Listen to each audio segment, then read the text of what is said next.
Finishing up this initial use case demo before we get to the dynamic forms, let's just see what I started with of generating the JavaScript file that I was testing against, irrespective of that dynamic form aspect of just testing where I have a payload similar to what we have here, and I wanted to test to verify that the output was functionally the same in the JavaScript flavor here.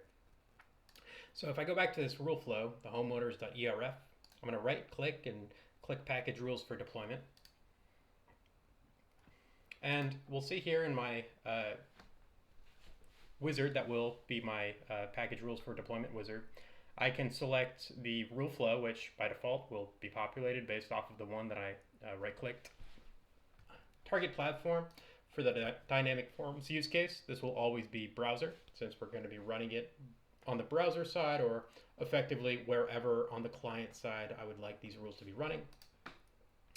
The bundle name by default will take the name of the actual rule flow that I'm creating, and the directory I can set, and this will be retained as I perhaps and most likely will continually overwrite this particular file as I go about my testing. You'll almost never need to really configure anything about the top level JSON.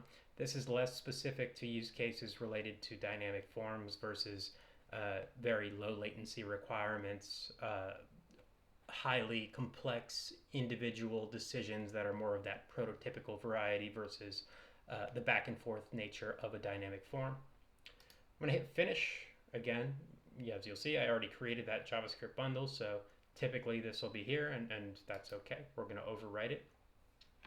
And what happens when I create a JavaScript bundle, it will take, depending upon what that target platform I selected, again in this case being browser, it will create alongside the file decisionservicebundle.js. It will likewise create some sample invocation code that I can use not just in that HTML page, but also just the line of code itself that I can reference to integrate it into my own app.